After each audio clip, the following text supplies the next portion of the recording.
જી સાહેબ, શું કહેશો?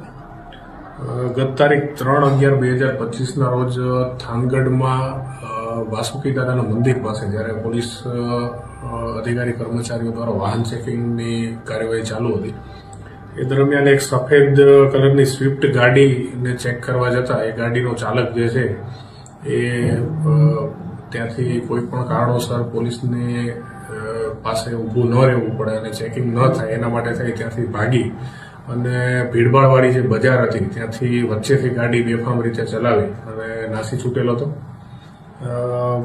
આ જે આરોપી જે છે એને પકડવાના સતત પ્રયત્ન ચાલુ હતા. અલગ અલગ જગ્યાએ પોલીસે ઘણી બધી જગ્યાએ ગામોમાં એમના ગાડીના નંબર ઉપરથી જે પણ આરોપીની તપાસ જે થયેલી હતી અથવા એમના ગાડીની અંદર જે ફોન જે મળેલો હતો એમાંથી જે તપાસ થયેલી હતી એના આધારે સતત એમની પાછળ પોલીસ લાગેલી હતી.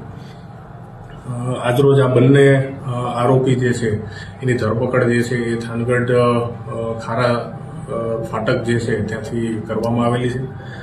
બંને આરોપીમાં એક આરોપી જે છે એ અગાઉ આઈડેન્ટિફાઈ થયેલો હતો જેનું નામ વિજય ભરતભાઈ ખાચર છે. બીજો જે એની સાથેનો જે આરોપી છે એની પણ આજે ઓળખ થઈ ગયેલી છે. કિશોર પ્રતાપભાઈ ખાચર કરીને જે આરોપી છે એને પણ ધરપકડ કરવામાં આવેલી છે અને આગળની જે તપાસ જે છે એ થાનગઢ પોલીસ સ્ટેશનના પીઆઈ ચલાવી રહેલા છે. બંને આરોપીમાંથી આજે વિજય ભરતભાઈ ખાચર જે છે એનો અગાઉ ગુનાહિત ઇતિહાસ છે. મારામારી અને પ્રોહિબિશનના ગુનામાં અગાઉ પકડાયેલો છે. આ સિવાય બીજું કોઈ અન્ય ગુના છે કે કેમ અથવા તો બીજી કોઈ વિગત એમાં છે કે નહીં અમે આગળ તપાસ દરમિયાન ખોલવામાં આવશે.